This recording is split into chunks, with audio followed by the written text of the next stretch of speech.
Open Minds Media. Indiana County 911. My brother's gone. Can you be a little more specific, sir? He took my brother. Who took him? I don't know who took him. I don't know what. Sir, take a breath. Explain to me what happened. And I looked out and there was this big red blinking UFO. I can just say this. Something's going on in the woods. Something's going on. They're not dogs, they're not coyotes. What could it be, right? I had an encounter with a skunk ape, and it completely altered the course of my life. I found a skull. I think you guys are going to want to come film this. Put him out. I just see it. Sightings of a UFO hovering over a barn. Millie woke up from a dream, and when I went into the bedroom, she said there's a monster on the wall. They saw that the creature had run through a barbed wire fence. They were able to obtain hairs. They sent the hairs to their lab, and it came back as an unknown creature.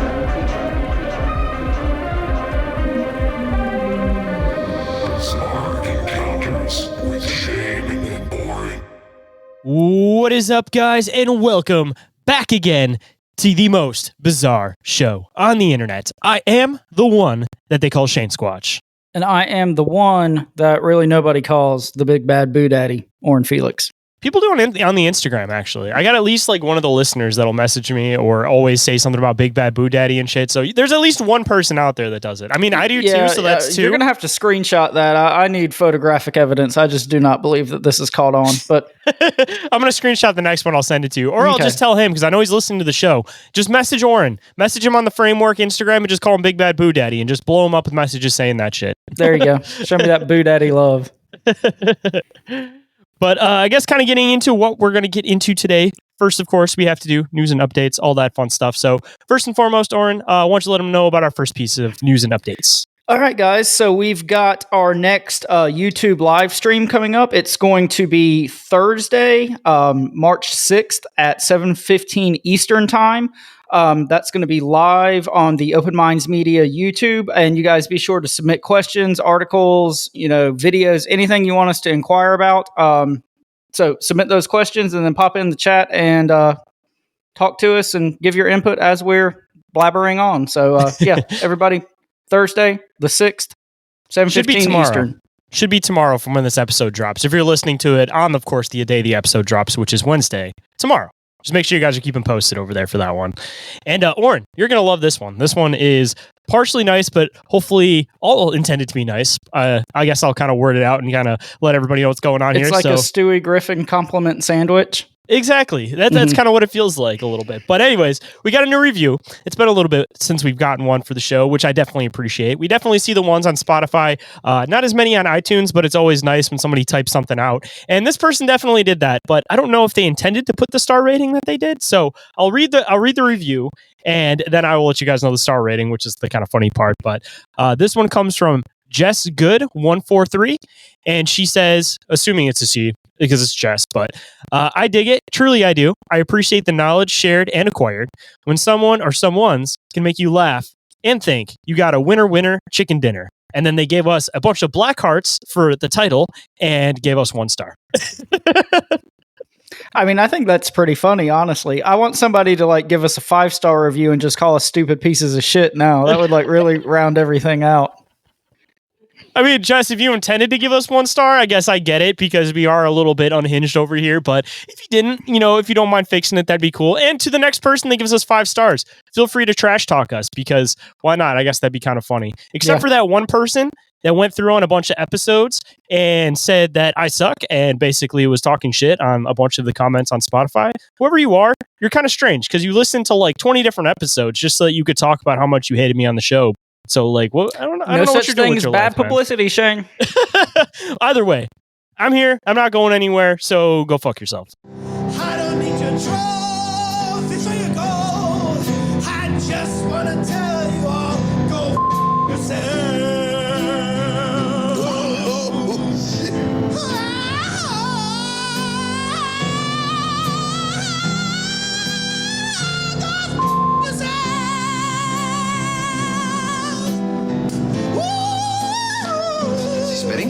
Spitting at them. Is that a sign? It's correct. Spit! Spit! Hey, you! Oh, what is wrong with you people?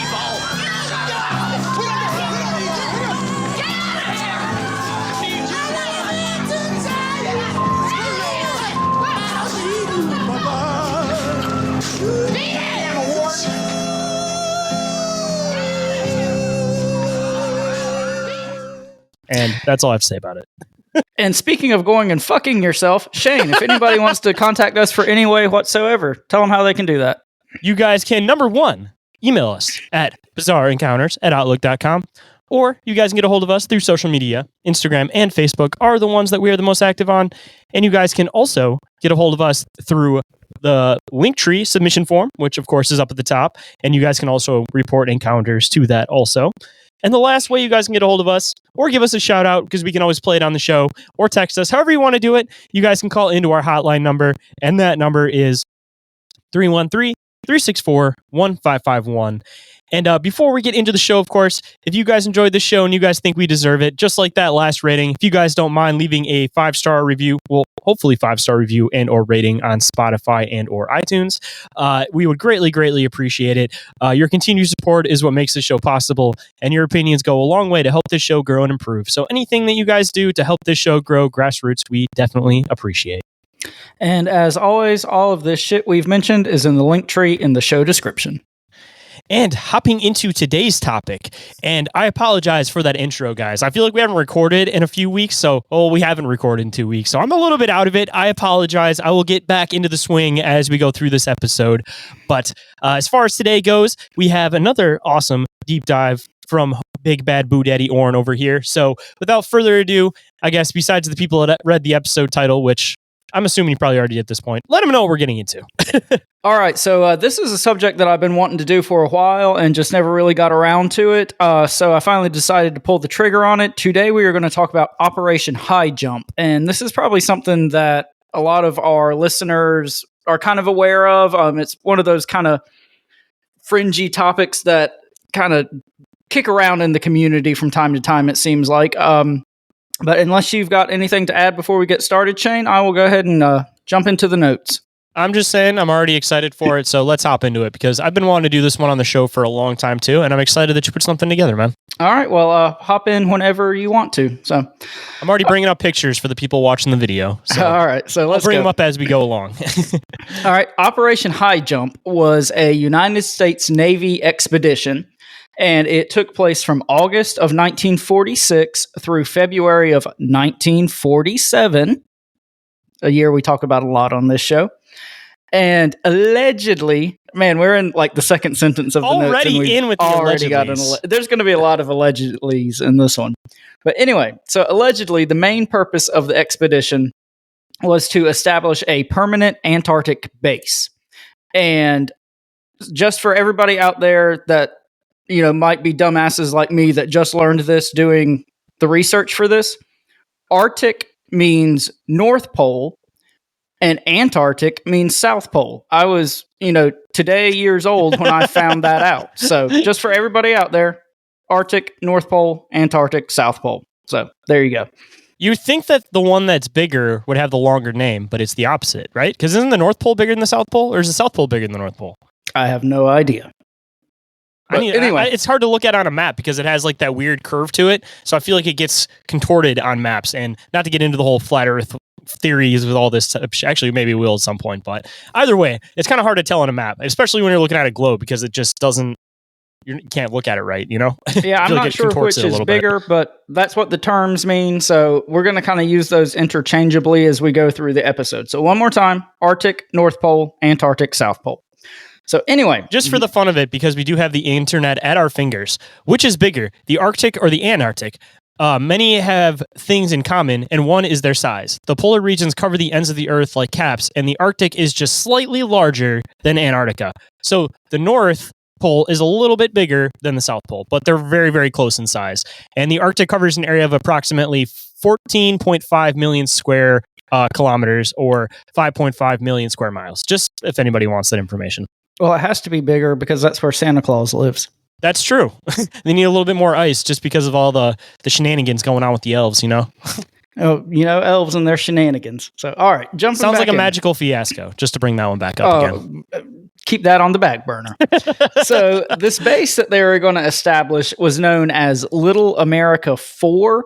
And it was because obviously there was like 3 previous attempts to start like a polar base or whatever.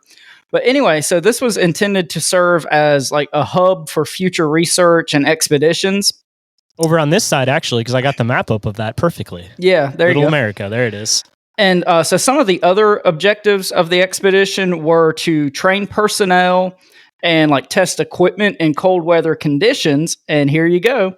One of the things that they were testing was aircraft that were equipped with jet-assisted takeoff technology. And do you remember who developed that particular piece of technology? I'm assuming Jack Parsons. It was our boy, Jack Parsons, the magical fiasco meister himself. Just two things. One, in the bottom corner of the map, if you look at it, has the United States in comparison to Antarctica. And I would have suspected that the United States was bigger than Antarctica. So that's actually looks like it's almost twice the size, roughly, of the United States. So just one little thought on that one. And then the second thought, trying to think of like a reason why they might be trying to test this stuff here. And I can think of two things. Either one, I guess, very secluded area so that nobody's actually seeing possibly what type of stuff you have. Or on the other side, talking about jet propulsion and considering the fact that back when they were just figuring this stuff out, they probably were aware of the heat, but they didn't know how to always counteract the heat. So I'm kind of curious if they were also trying to do it in colder conditions so they wouldn't have to worry about things overheating as easy when they're trying to test out the more rudimentary version of this equipment, I'm going to wait and give my thoughts on that kind of stuff in the conclusions. So we'll circle back around to that kind of stuff, though. All right. So just keep it in mind. Okay, there we go. All right. So some of the other objectives were supposedly to like collect geographic and meteorological and environmental type data. And it was also to extend the United States sovereignty over the continent of Antarctica, which sounds like some colonial bullshit if I've ever heard it. But anyway, at the time, Operation Highjump was the largest Antarctic expedition ever conducted. And it had an estimated cost of over $50 million, which adjusted for inflation would be like $730 million. So basically, at least, just what we know, at least $250 million is what they spent on this expedition. And they covered more than 220,000 square miles of like Antarctic terrain during the expedition. And it was split into three main groups. The main one was Task Force 68, and that was kind of like the main exploration and reconnaissance group. And then there were the Eastern and Western groups, which obviously were in charge of kind of exploring the Eastern and Western regions. In total, there was over 4,700 troops, 70 ships, and 33 aircraft that took part in the expedition. And in February of 1947, Operation Highjump was kind of like abruptly terminated, and the troops were withdrawn and sent home. And allegedly, they claimed this was because of worsening weather conditions and the completion of, quote, several key objectives, which we're kind of going to get into this a little bit more later too, but that kind of seems like a weird reason to abandon the expedition. I mean, they were going to, the fucking South Pole. They knew it was going to be bad weather condition. I mean, it seems kind of an odd excuse, reason, whatever, if you ask me. But like I said, we'll get into that more later. Hold on tight, guys. We're going to take a quick commercial break, but to stay up to date on the show, check out Bizarre Encounters with Shayn Orin and Open Minds Media on Instagram, Facebook, YouTube, Discord, and the TikToks. Now feel free to fast forward through these commercials so we can get back into the show. And now back to the show. So this is where things start getting a little interesting. Operation Highjump was organized and led by Rear Admiral Richard E. Byrd. And a lot of kind of like the mystery and intrigue that surrounds this expedition and a lot of why people know about this, especially in like the paranormal community, kind of boils down to this one dude. And so Richard Evelyn Byrd Jr. was his full name, and he was born on October 25th of 1888 in Winchester, Virginia. And so, he came from like this prominent Virginia family. He went to the Naval Academy, went on to be like a highly decorated naval officer. But beginning in the 1920s, he started participating in like multiple expeditions to both the North and South Poles. And because of these expeditions, he kind of gained like this widespread notoriety and this reputation as like one of the foremost explorers of the time period. And I thought this was kind of a cool quote. It's been said that his expeditions, quote, often blurred the lines between scientific discovery and strategic military objectives. So also keep that in mind as we move forward. But he's also kind of known for like several cryptic comments he made like during and after Operation Highjump. And there's this kind of infamous interview he did in 1947 with a Chilean newspaper called El Mercurio. And there's a lot of kind of odd comments in this interview, but he supposedly described, quote, enemy aircraft that would fly from pole to pole at incredible speeds. And he warned that in the future, the United States should be prepared, for, quote, invasions from the polar regions. But it should kind of also be noted that these comments have kind of proven difficult to verify as years have gone on. But, you know, these kind of cryptic comments are one of the main things that people know, not only about this guy, but Operation Highjump as a whole. So is there anything you'd like to add before we get into the next section? Not quite yet, because we haven't gotten into the weird stuff yet. Oh, it's coming. So throughout the years, like this official narrative that, you know, this was just like a scientific research, you know, testing expedition has been kind of drawn into question. For starters, people point to like just the sheer size and scope of the operation. Again, they covered 220,000 square miles, and they had almost 5,000 men, 70 ships, and 33 aircraft. So people just say, you know, if this was just a research scientific type expedition, they would not have needed the sheer number of troops and resources and vehicles that were deployed.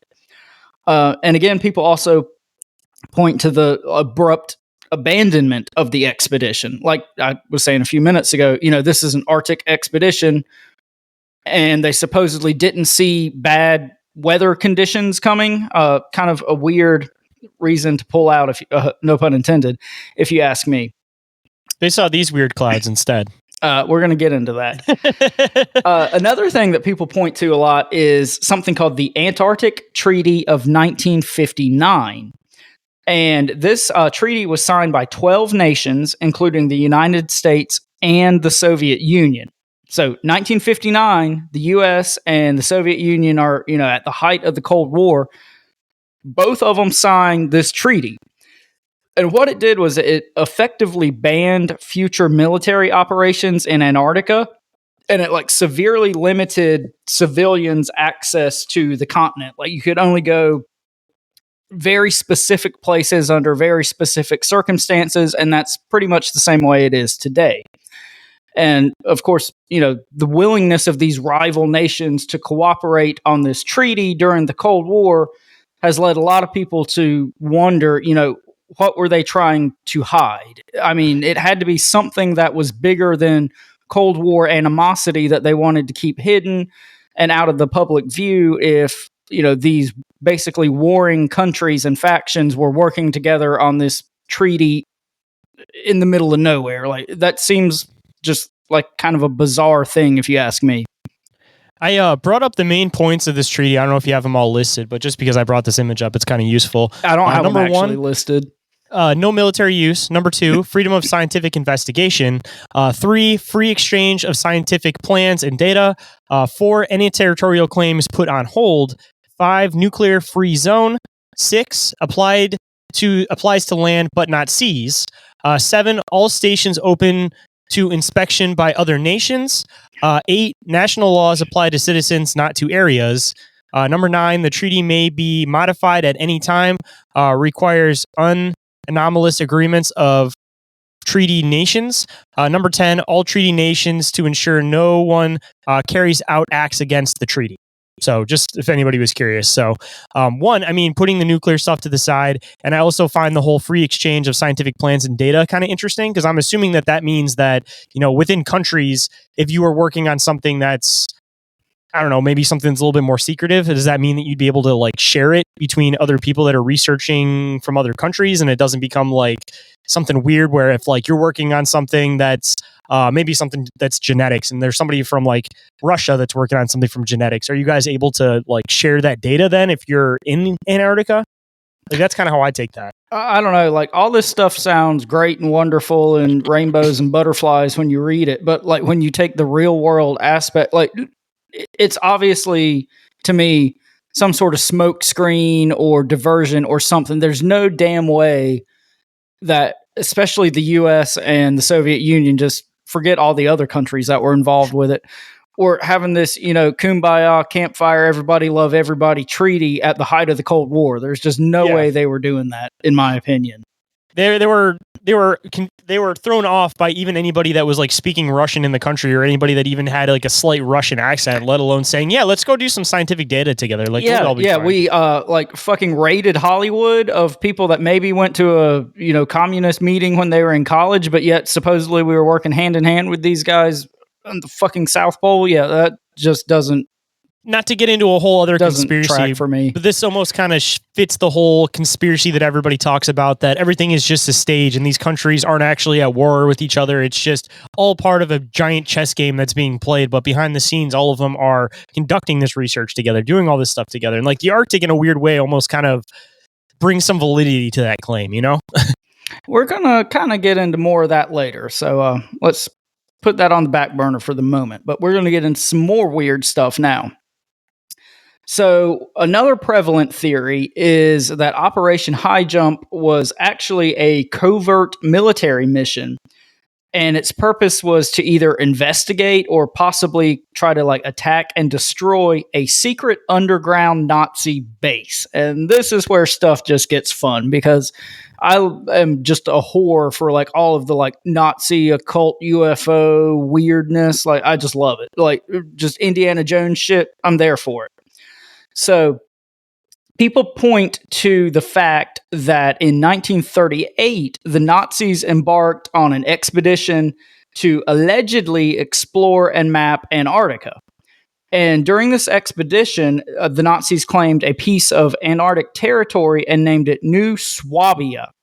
And supposedly this was named after the ship the expedition used, which was the Schwabenland, I believe is how it would be pronounced. But anyway, kind of conspiracy theorists have suggested that during this expedition, the Nazis could have established a base beneath the surface of the ice. And people point to a lot of like strange anomalies that have been discovered in Antarctica throughout the years. In like recent years, they've used ground penetrating radar and satellite imagery, and it's revealed a bunch of like large, they seem to be like artificial, because they're very like squared off geometric structures buried beneath the ice. I mean, logically speaking, that would, I feel like, make the most sense, though, because considering that at the time, it was probably a lot harder to bring supplies to this place. So rather than having these like the new bases that they have set up, where it's almost like something that sits on top of the ice and it's like a fully enclosed like shelter, it would make more sense to dig and end up making passages under the ice, because it would be the most cost effective, especially if you were at war and you were, right at post World War II, during World War II, and they're supposedly here. Like, it just makes the most sense to me that they would make underground bases. And then that's a better way to keep everything secret too. True. You just got to have the trapdoors and then the ships come out. So obviously there's like very little physical evidence to support any of this like underground Nazi base stuff. But this is kind of cool or interesting, I thought. In 1943, there was a German naval commander named Karl Donitz, and this guy actually became the head of state for Nazi Germany after Hitler's suicide, and I'm using air quotes there. But this guy was quoted as saying, quote, "Germany's submarine fleet is proud of having built an impregnable fortress for the Fuhrer on the other side of the world." And kind of, this is something wild. Following World War II, there were sightings of German U-boats like throughout the southern hemisphere. Like, this is a well-documented thing. There was a bunch of them. This is not conspiracy theory. This is fact. And also, several high-ranking Nazi officers were found hiding out in Argentina. And this sounds kind of weird on the surface, But it's interesting, and this just shows you, like you're talking about earlier, how our perception of geography is so skewed by like the Mercator map. But anyway, this is interesting because the southernmost tip of Argentina is only 600 miles from Antarctica. Yeah, I was hearing that like a couple months ago, and that shit was like mind blowing. I didn't realize that it was that close. Yeah, because you think of Argentina being like a warm, tropical South American. Well, you don't think of it that way. It is, and then it's that close, basically a day's drive to the South Pole. That's just wild. I mean, I will say, I feel like Argentina, though, just considering, the equator and everything, is probably the coldest of those areas. Because, I mean, when you think of people from, like, Peru and, like, Argentina and stuff like that, they're usually wearing, like, the knitted stuff. You know what I mean? At least, like, at night, when they're, like, up in mountains or something, maybe. But, like, I associate them with, like, the more, like, knitted stuff. So that might be, like, the colder of the, like, tropical areas, regardless, That's still a far cry from the fucking South Pole. Yeah, that's true. Very true. Anyway, so people kind of point to, this U-boat activity and these guys being found in Argentina and speculate that these U-boats could have been transporting Nazi officers, maybe even Hitler himself, like technology and infrastructure and whatnot, to this supposed secret Nazi Antarctic base that they established in 1938. So that whole thing is just fascinating to me. I love it. Do you have anything to add before we kind of move on and shift gears a little bit? We can hop on and shift gears a little bit. Okay. So actually, wait, before we do this, supposedly, didn't the Diclock have some like connection to Antarctica? Weren't they like supposedly testing it there or something? Like, wasn't there's something with that was connected to the Antarctica? We're going to talk about that a little bit. So just put that on the back burner too. Yeah, don't jump ahead. Yeah. All right, y'all, we got to take a break and pay some bills. But if you guys hate ads, well, you guys can get ad-free and early access on Patreon for just $1 a month. And it's a great way to support the show. And if you'd like to get some extra video content and merch store discounts, there are a few other tiers with additional benefits with 7-day free trials available for most. And now, back to the show. All right, so another prevalent theory is that Operation Highjump and all the soldiers and the fleet encountered either extraterrestrial craft and or beings kind of like very soon after they arrived. And this theory goes on to kind of speculate that Admiral Byrd's comments about, enemy craft that could fly from pole to pole at incredible speeds, he could have really been referring to extraterrestrial technology. And it's also speculated that the Operation Highjump fleet was attacked by these extraterrestrial craft. And, of course, they suffered great losses in this conflict and they were forced to retreat. And that's why there was this sudden abandonment of the operation. It wasn't because of worsening weather or they achieved their goals. It was because they got attacked by UFOs, basically, is this theory. And kind of conspiracy theorist proponents of this theory have nicknamed it the Battle of Antarctica. Throughout the years, there's been a large number of like strange UFOs and crafts and lights in the sky spotted in the air in and around Antarctica. And there's also been a lot of reports of like flashing lights emitting from like underneath the ice. So kind of all these anomalies and reports have led people to believe that there's, again, some sort of like secret Nazi / extraterrestrial, some sort of base beneath the ice. I mean, honestly, that'd be the safest place for the aliens to do it. I mean, you ain't got to worry about no humans. And if you do, it's the military humans. So they're probably going to be a little bit more not so scared of you because they want to get your information. They want to get your secrets. They want to get your technology. They're going to play nice. Perfect segue to our next section.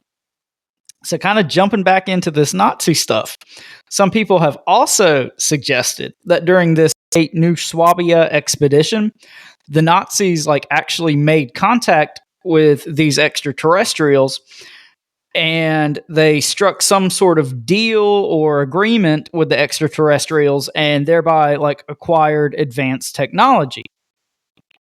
And another kind of rabbit hole of this theory is some people have speculated that when Operation Highjump got there, they were attacked by this like joint Nazi alien force that attacked, the American naval troops, which would be like the best movie ever. Let's get Michael Bay on that shit.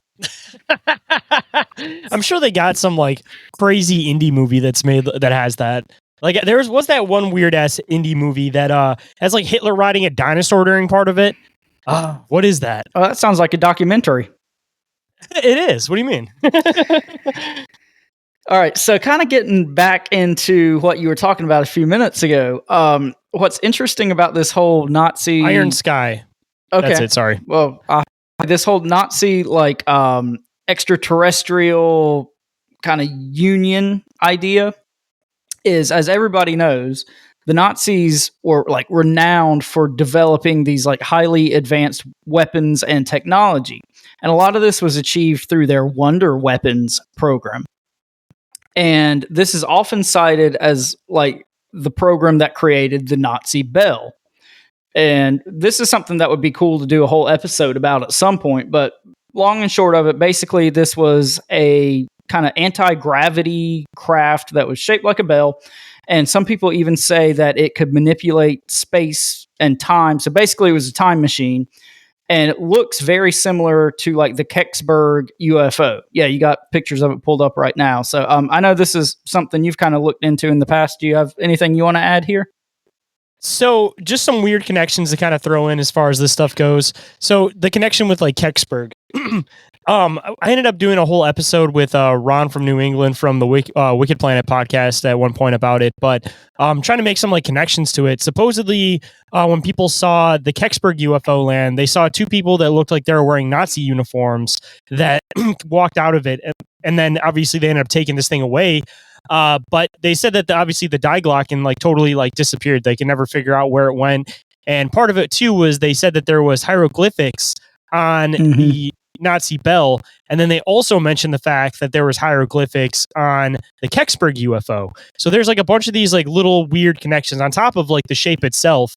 And I mean, I definitely think that if theoretically it was possible, you know, maybe it would make sense that if they knew that they had this piece of technology right before the war is about to end, two officers hop on this thing and they jump 20 years in the future hoping that something might be different, and they end up in Pennsylvania. I mean, it doesn't seem far off if theoretically that is possible, that if you did have that technology, why would you not use it to try to escape into the future if you know that everybody is going to be looking for the Nazis for the next 10 years at least? No, you know? It simultaneously seems completely ridiculous and also perfectly plausible, which is like my favorite thing about this theory, idea, whatever you want to call it.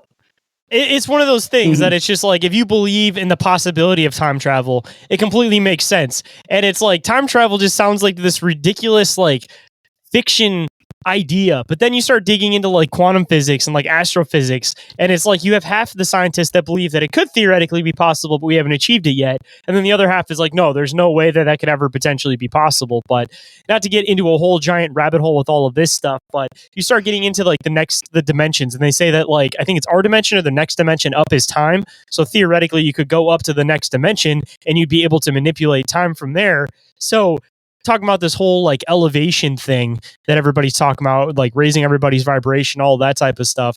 It makes you wonder if, one, this stuff was never actually possible in the past, and, you know, it's a matter of reaching that next level of reality, so to speak, or if on the other side, you know, they did break this code and there is a way that they're figuring out how to do this. But I guess if that is the case, I make this point all the time on the show that I think that there's a natural way to do things and a synthesized way of doing things.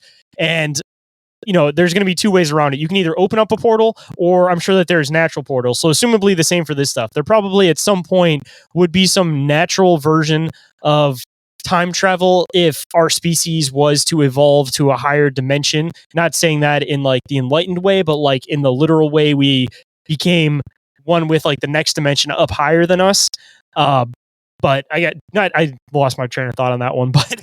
But anyways, getting into that fucking loop of shit, not to open up a whole other can of worms about the dynamics of time travel, but that's so fucking complicated all on its own. Even like the grandfather paradox, like even with that one, I feel like they say you can't go in the past and alter anything because it'll manipulate it'll alter the future.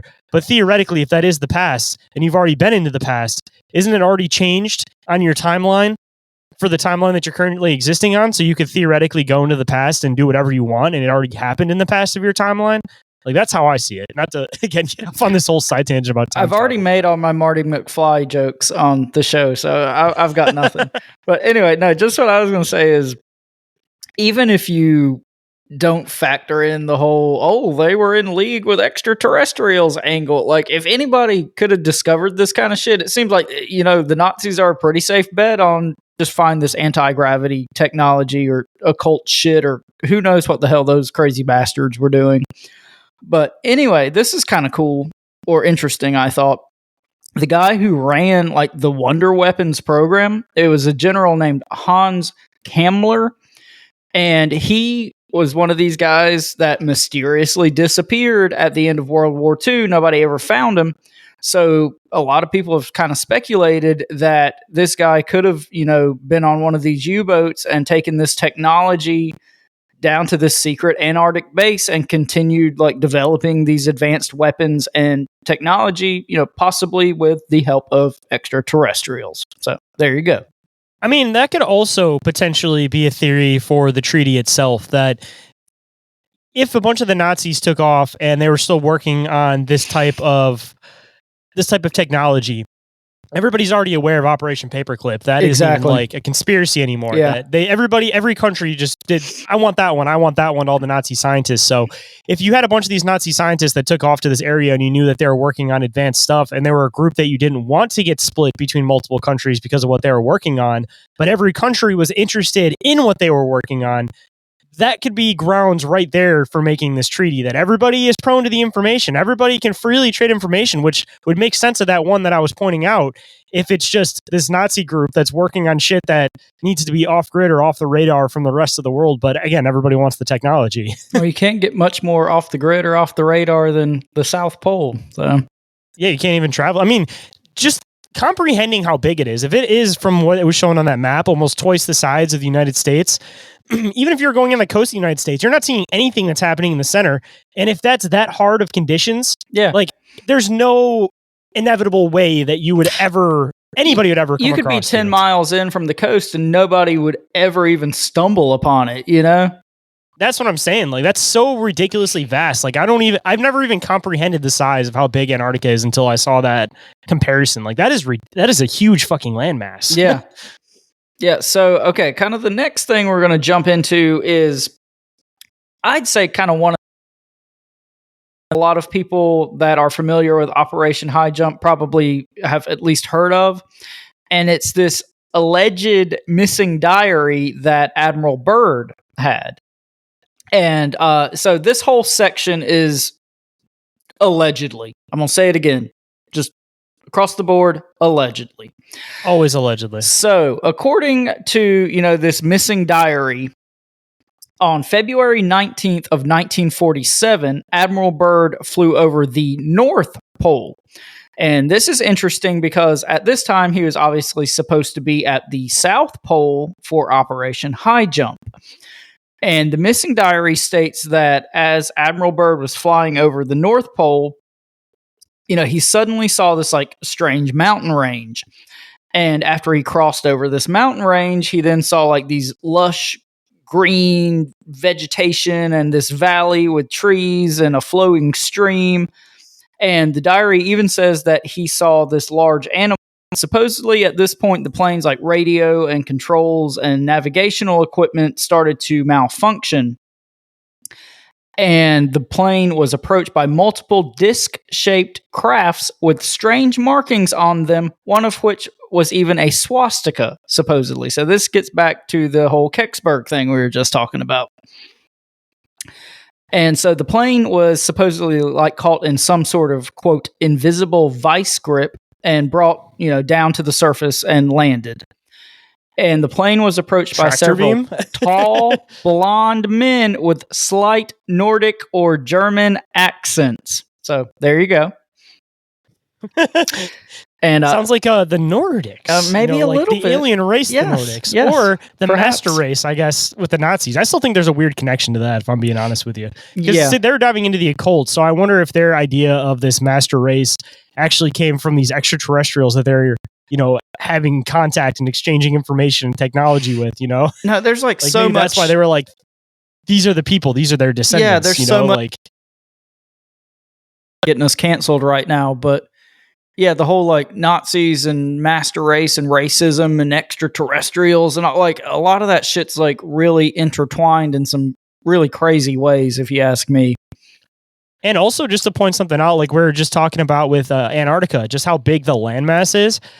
Like this whole idea of there possibly being vegetation and these like unknown pockets that are in the middle of it, like it sounds ridiculous when you're reading it, but does it seem like that ridiculous to the average person? Like the average person isn't going to the Arctic. They don't know what these conditions are. And that landmass is so big. Like even again, look at the United States. You got fucking deserts to places that are cold all the time to places that are staying like rainy and muggy. Like there's such a vast variety of temperatures within that if you're looking at the Arctic landmass, yes, around the outside, because that's where the equator sits, like, because if you're looking at the equator rings, they would start getting smaller as it gets down to that center until it gets down to that middle point.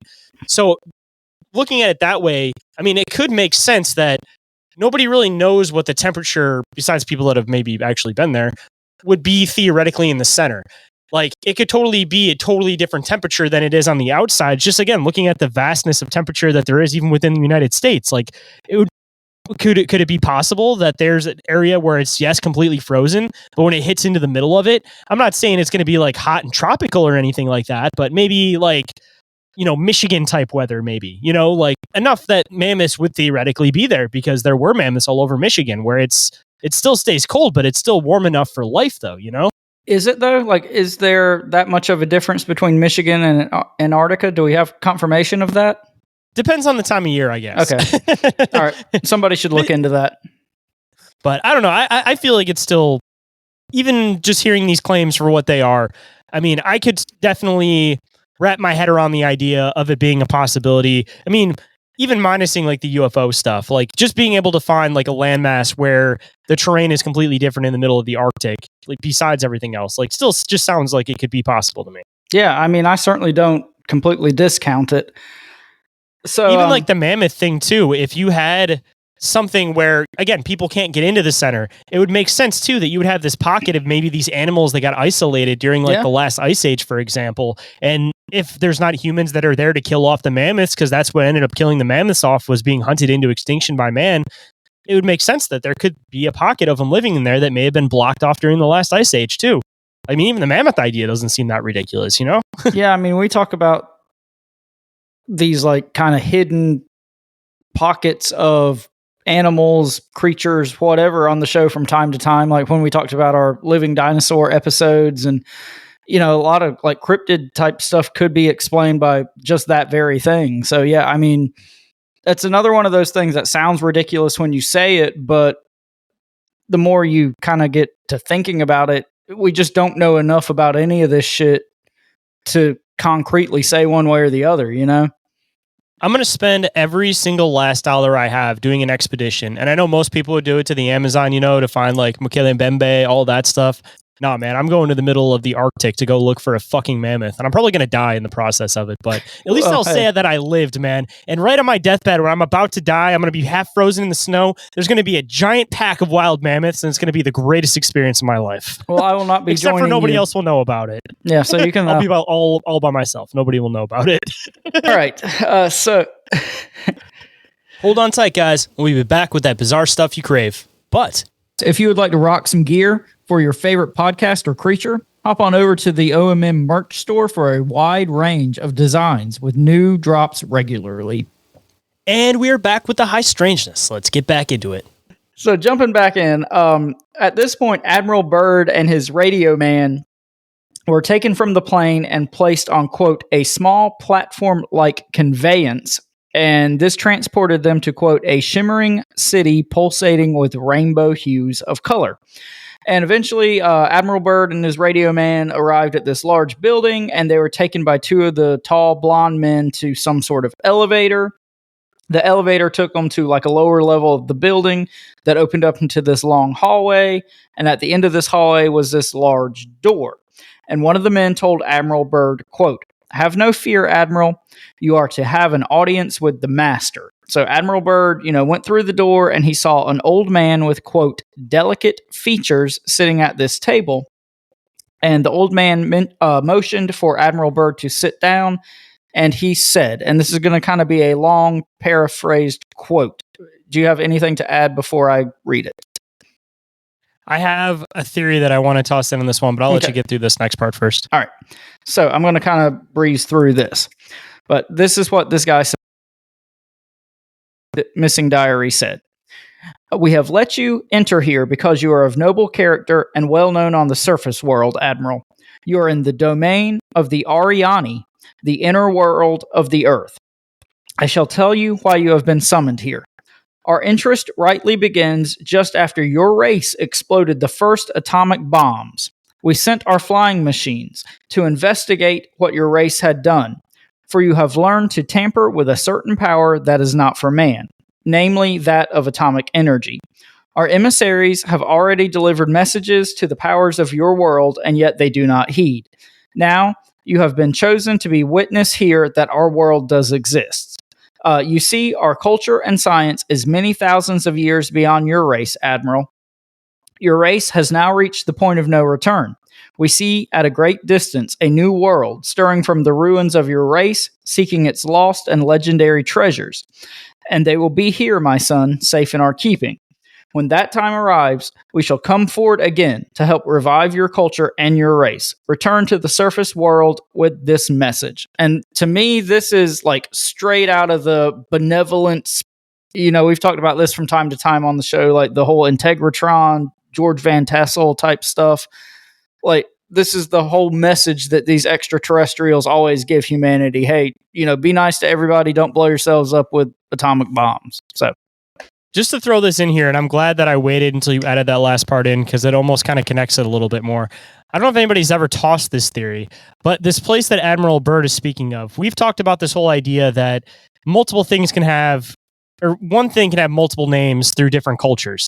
So we talk about this whole idea of Atlantis and this advanced race and this like these concentric circles and like the elephants being seen there. And I mean, it definitely seems like it could plausibly fit that if you're looking at the dynamic a little bit differently, where I was almost explaining with, the outside versus the inside of the continent being totally different temperatures. That could maybe theoretically be like the rings that are getting talked about with this whole like Atlantis thing. But also, just to make another connection, that last little bit that you were saying about revive your culture and your race. So you dive into a lot of these like ancient stories about South America, where these people came supposedly from the north and gave them all of this information. And then they took off back to the seas and just disappeared. And that's why, when the colonists started coming and everybody and the conquistadors, they kind of had their guard down at first, is because they thought they were these things that were coming to give them the information and technology and how to form their society back. You're looking at it maybe from the extraterrestrial perspective, but it almost kind of seems like the extraterrestrial perspective is kind of shifting to this possibly more terrestrial perspective. But we're still talking about the same thing. Could this also be a connection with some of those stories that these things did come from the north and give out information? And when they say return to your race to revive it, they're not talking about coming from space and, being your space brother, but rather that they've been living in this secluded area away from everybody else. And they would be willing to come back and give this information. Like, it seems like they could have theoretically done in the past, in between these great cataclysms, because these are these continued stories about these white, fair-skinned people coming and giving information, especially, again, in like South America, for example. Well, and kind of two thoughts. Number one, this could be one of those situations where more than one thing can be true at the same time. There could be actual extraterrestrial races that are coming down here. And these the whole like Nordic thing could be these like polar people, whatever you want to call them. Like, those two things could be true all at the same time. And number two, this is a comment I've made on the show before.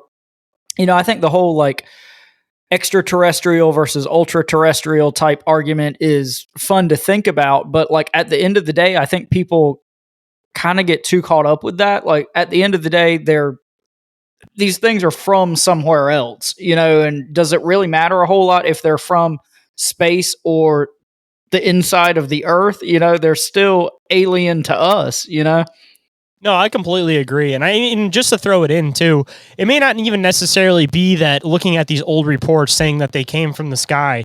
It's a matter of perspective and a way of them describing what they're seeing. If these things have these flying saucer type things, And like I've suggested before, maybe even they may even possibly work off the magnetism of the planet itself. And that's why they appear to be zero gravity, is because they just basically will use the opposite magnetic pull as what the Earth itself is giving off in this area. And again, it might be a matter of, you're looking at these things coming from the sky, you're going to assume they're coming from the sky above, but that may not be the case at all. And even with this might even explain a lot of these sightings of these underwater UFOs that come up and out of the water. If these things are living, say, off in the Arctic somewhere, there might even be caverns where they may not even have to go up to go out, because maybe that'll draw too much attention. Rather, they'd go down through these tunnels in through the water and basically just take off somewhere near like the shoreline, because then you'd have no idea where these things are coming from, because they know they're not getting tracked as easily underwater. So, I mean, even looking at it from like a military perspective, like it would almost make sense that they would, if you have these devices that are able to fly in water, outside of water, because they just assumably create some type of like field around them, you might as well take advantage of the stealth that you have that's naturally there rather than just flying right over in the sky where everybody can see where you're coming from. Yeah, no, I think like this whole inner Earth or, polar regions or whatever theory and the particulars you want to put on it, I think it makes a lot of sense, and it makes a lot of other things make sense. And it could almost be like this missing puzzle piece that makes a lot of other things kind of fall into place. So yeah, like you said, the whole USO thing, like I'm kind of with you there. Like that makes perfect sense in light of these kind of ideas. But I guess I will let you get back into it before I side tangent too much, because I'm assuming that you said you had some Atlantis stuff coming up, right? Well, we kind of hit most of it already. I think a lot of the conclusions and stuff we've kind of hit as we've went on. But anyway, I'll kind of speed through the rest of this Admiral Byrd diary stuff.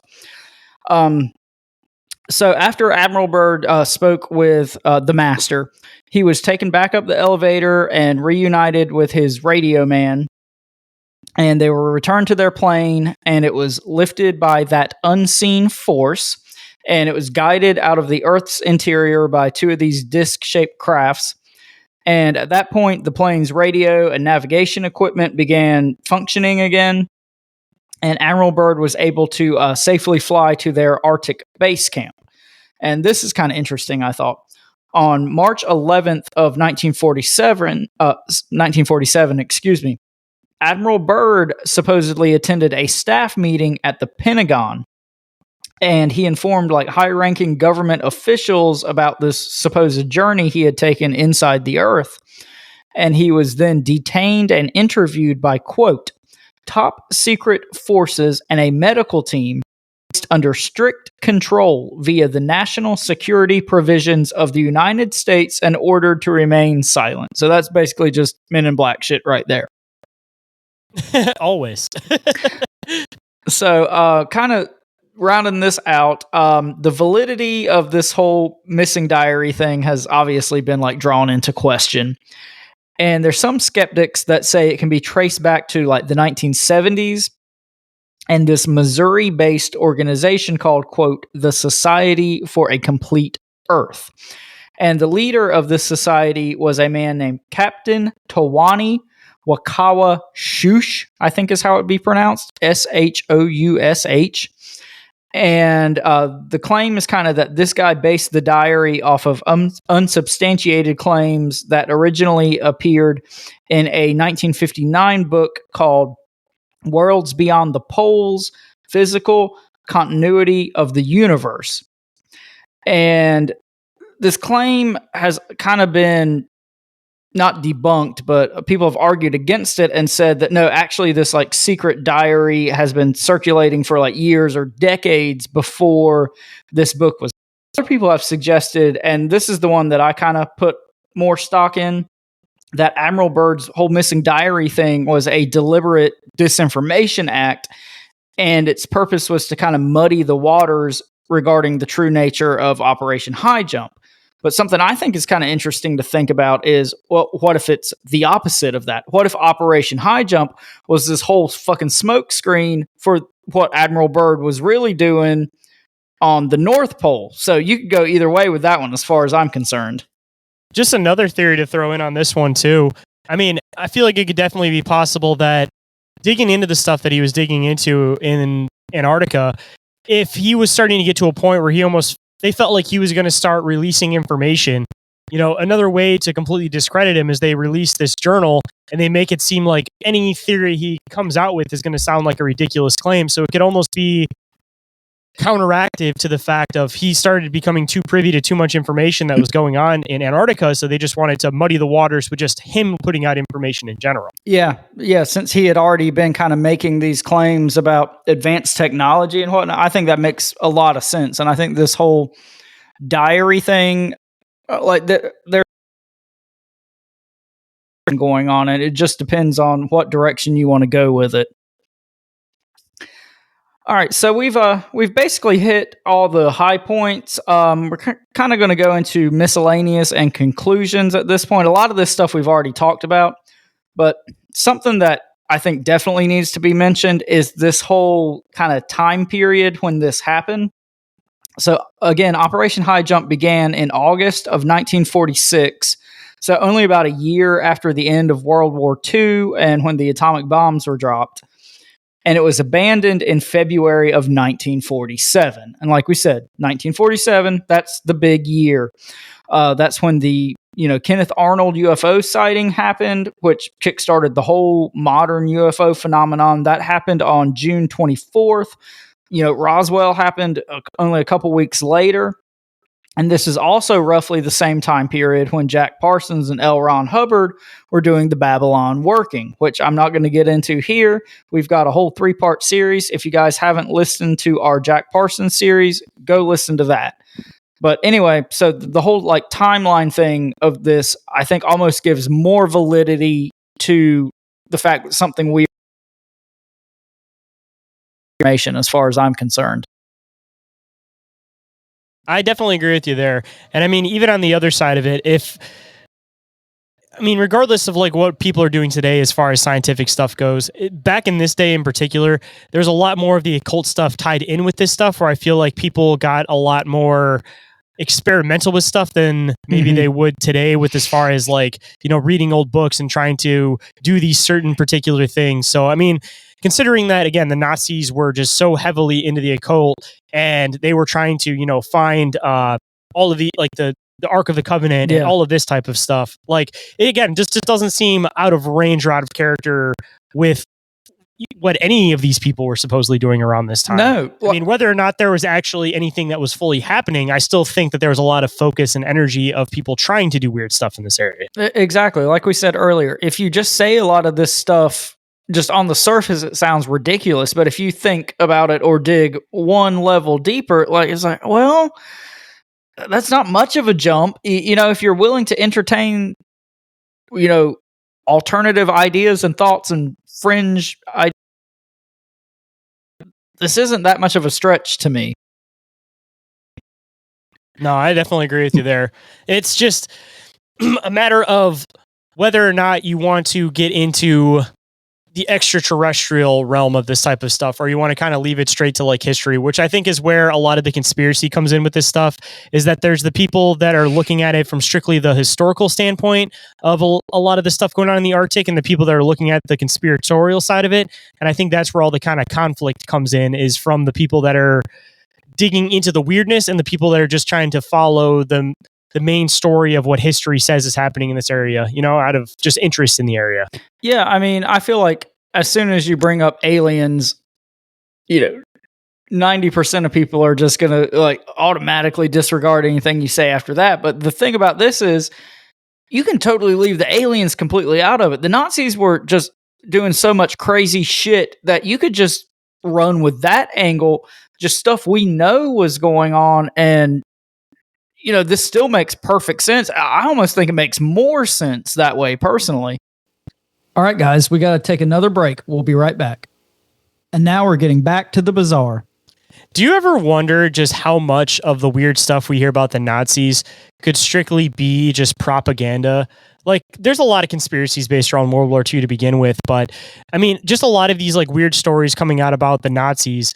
Like, do you think a lot of it could have started originally? I'm not saying this one in particular, but just in general, like a lot of the weird stuff with them, if a lot of it could have started off as like American propaganda, and then it just kind of eventually took on a life of its own. And now it's gotten to a point where the waters are so muddied. You don't know what weird ass experiments the Nazis were doing and what they weren't doing, because time passed and there's just not the people around to talk to anymore to figure out like where the separation between the propaganda. I mean, even if you talk to people at that time, if the propaganda was good enough, which definitely during World War II it was, people still who were around at that time wouldn't be able to separate the fact from the fiction, you know? Yeah, I mean, I'm sure there's a lot of that going on. Like, we know propaganda, especially in wartime, is a very powerful thing. And like you said, it only takes a couple generations for people to not remember what was actually going on. But my counterpoint to that would be just what we know. Like the whole Operation Paperclip thing. We know they were bringing those dudes over here to run our fucking space program. I mean, Werner von Braun was making movies with fucking Walt Disney. You know, so just what we know something to it. You know, it might not be as crazy as, you know, the conspiracy theorists say, but those crazy bastards were up to something and on to something as far as we can tell, it seems like. And I mean, I think that like just trying to make a rational connection to things. Obviously, there's a lot of stuff that we look at from the past, and the first time we may have looked at it, we may not have been like, all right, that makes sense. But then we look at it later on and we're like, wait a minute, how did these people have a fully mapped out map of the universe? How did they have DNA completely broken down? And considering that the Nazis were diving into a lot of the occult stuff, like who knows if they actually found anything or not, or if on the other side, it was just a matter of they were digging through all of these old descriptions of things and understanding the wording at the time and being able to basically reuse this forgotten technology. And it wasn't a matter of like they necessarily made contact with aliens, but you know, they may have been looking through some like old relic, you know, fucking cave chiseled thing that was in the side of something, and they were able to dissect that and say, all right, you know, when they're saying flaming chariot, they're talking about this. When they say this, they're talking about this. And then they just broke it down and figured out how to recreate it themselves from a forgotten point in history, you know? Exactly. And I think kind of the main, you know, whereas our Western ideals and, you know, we're enlightened and scientific and all that, things that we as Americans wouldn't even consider, the Nazis were probably like, yeah, you know, that could have been a devil wizard that did that. Yeah, that could have been space. Like they were just hardcore about that sort of thing. So they probably allowed themselves to think about things and entertain things and look at things in a different way that American scientists just would not have done. And, you know, all these occult things we've talked about a lot on the show recently, a lot of this, there's something to it, and you can tap into this shit, I feel like. And if you have the world's best scientists tapping into this, like, forgotten, dark, whatever knowledge and information, it kind of makes sense you could make a fucking anti-gravity bell at that point, you know? I mean, not to necessarily make a total correlation to this, but you hear about like modern day programmers, you know, taking like micro doses of like acid, and they come up with these like amazing coding problem or whatever solutions that they would have never been able to figure out elsewise. Obviously, the Nazis were doing a lot with drugs at the time. The main one predominantly was like meth, but I'm sure they had another plethora of other drugs and stuff they'd use. But I almost wonder if that could have been part of it too, was, you know, if these Nazi scientists were doing meth while they're doing their experiments, like who knows where your mindset goes if, because usually it's like the average person you assume doing meth is usually somebody who's not too educated, like gets into this type of stuff. But if you have somebody that's extremely educated and then they got that weird mindset of meth where they think they're talking to demons, but on the other side of it, they're still like a very coherent person. Like who knows what type of like weird things they could theoretically create, you know? Like I feel like the meth and the drugs they were using at the time had a heavy idea in how the scientific advancements were also kind of happening. Because even with the meth, it's like you don't feel as much like morale or for other people. So, I mean, if you're reading these old occult documents that are talking about DNA and how to break down DNA from like Egypt or something like that, and then you're just this guy who's just cranked out on a little bit of meth and you're like, you know what? who cares about this person? Like, let's see if this works. Let's just try this. Like, why not? Yeah, and if you want to go even a level deeper, if these guys were on these mind-altering drugs, who knows what larger forces they were tapping into? You know, when we talk about, like, you know, I don't like the word demon, but like demons and Nephilim getting information from at that point. So, but I mean, just making a weird anyway, connection with that too. A lot of the stories. Oh, my lagging. I've been having trouble with this whole show because I keep lagging and talking over you. I apologize. No, I can't tell. Like when you're like, you'll cut out and then it'll like all come forward. So I don't know if I need to be talking or not. But no, I keep talking over you on accident because it's like quiet and then you start talking because I think we have a little bit of a lag. Yeah, I'm not sure if I need to fill up the space or not. So, but then I'm going to shut up. So give me a thumbs up when you're done so I don't interrupt you, okay? So, I mean, when it comes to the whole meth thing, like most stories you hear about people that were previous meth addicts or people that went to jail because they got methed up and ended up hurting somebody. A lot of the stories that you hear from them are that they're hearing demons, they're seeing demons. And obviously that idea, like you mentioned, is so vast. Like, what are demons exactly? But if you are tapping into something else, it seems like there is definitely a connection to whatever it is that people are referring to as demons and meth. So if demons are extraterrestrials or demons are a lot of these same things that we're talking to, you know, maybe meth is a direct connection to that. And on the other side of it, you know, this is going to sound a little bit more spiritual on the one side, but if you're a person who's trying to fight what they're trying to do, then maybe you're going to go crazy and end up hurting somebody. But on the other side, if you're like a Nazi scientist and you have full idea of what you're making contact with and you have full acceptance for what you're making contact with, and rather than fighting it where it's going to try to mess with your head and make you want to hurt somebody, instead it says, all right, this guy's actually listening to me. Maybe they can retain information from that if there is, again, like you were kind of mentioning, this connection to another realm. But I'm of the belief that whatever you want to consider these realms, be it a higher elevation, a different frequency, whatever. Like I had my psychedelic days and everybody talks about like the psychedelic realm. And as you're coming up on psychedelics, you feel this like vibration. So for me, at least, if you kind of get into the quantum side of things mixed in with the somewhat spiritual side of things, it could theoretically make sense that when you take certain drugs, you vibrate at a certain frequency, and that's how you make contact with these different dimensions or different realities. It depends on what frequency you're vibrating at from whatever you ingested. yeah, no, I think that makes perfect sense. And when you view, you know, not just this situation, but but yeah, so kind of jumping back into conclusions and whatnot, like we've already talked about a lot of this. We talked about, you know, the whole hollow earth angle a little bit. That could be a whole episode in and of itself. We talked about the whole like kind of ultra terrestrial, you know, are these things coming from space or are they coming from another dimension or are they coming from the inside of the earth? We talked about that.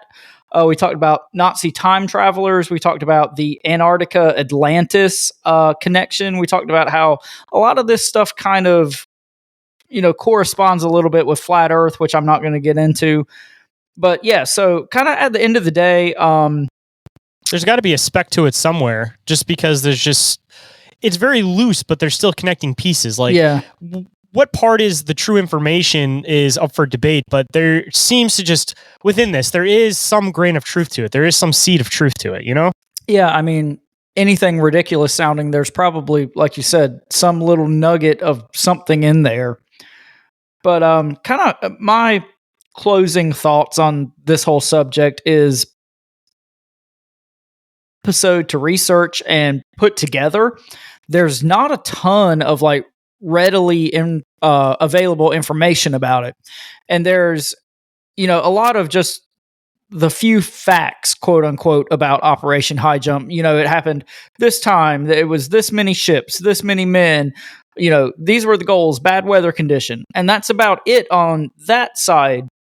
And then the other side of the argument is just like pure unhinged ramblings. Like I bought 2 books to try to do this episode just because like the information is so scarce and the information that is there, a lot of it's just fucking ludicrous. So you got to dig through a lot.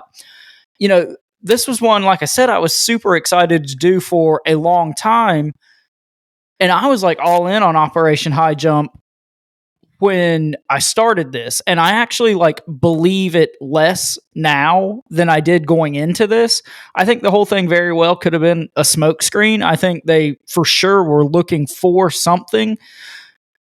You know, was it an extraterrestrial base? Was it a Nazi base? I don't know. Like, I think obviously we've talked about the whole Nazi angle a lot in this episode, and I fully believe a lot of that stuff. Do I necessarily believe? No, but this was an interesting one. Like, I've never quite had the experience researching and putting an episode together that I did with this one. So that's kind of my closing thoughts. Do you have anything you want to add? Honestly, you kind of took the words right out of my mouth on that one. That I've heard a lot of scattered stories about this, but in the end with it, like, the less of it I believe with the more information that I know about it.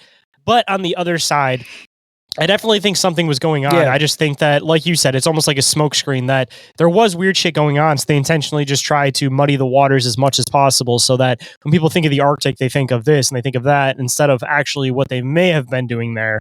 Which, if I had to make one just solid conclusion on what's happening in the Arctic, what all of this was all about, I think that, like I was kind of mentioning earlier, that the Nazis that were working on all of this weird quantum stuff all ended up taking off to the Arctic, because I definitely think that they would have created a base there. So I think that the Nazi base thing is definitely legit.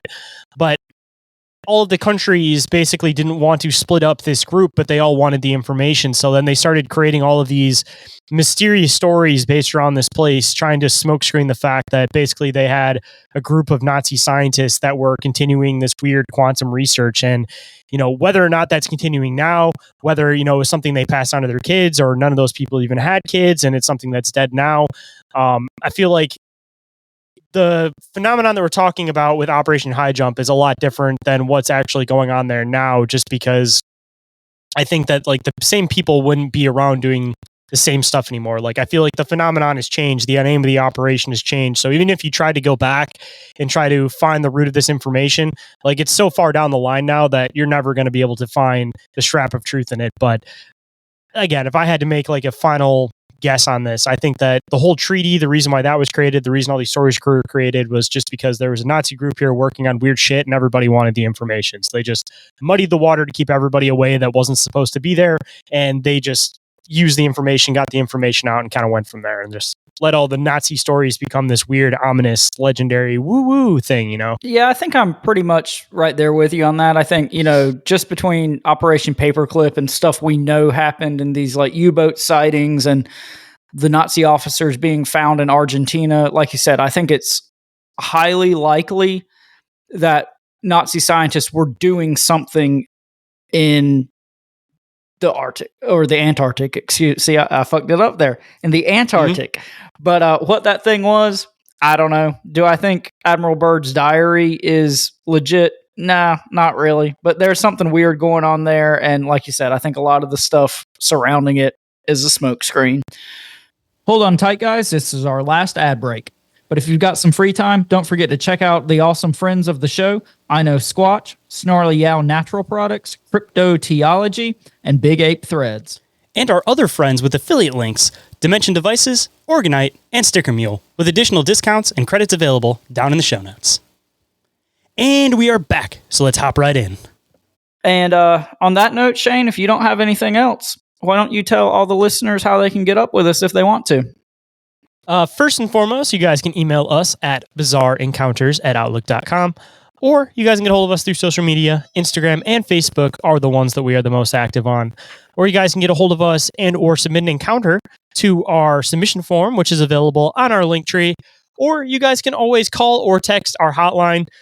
You guys can give shout outs for the show. You guys can let us know what you think of the show, all that kind of fun stuff, or just contact us about being a guest, whatever you guys want to do. And that number is 313-364-1551. And as always, all the shit we've mentioned is in the link tree in the show description. And with that, I got to remind you guys, because this has definitely been a weird one, and I know that it may throw you out of your weird zone to possibly fall away from this being an idea towards the end. But regardless of that, we stay bizarre. You guys better stay bizarre. We'll all stay bizarre together. So always keep in mind to always, always stay bizarre. Bizarre. The South. The Nazis were at the South Pole.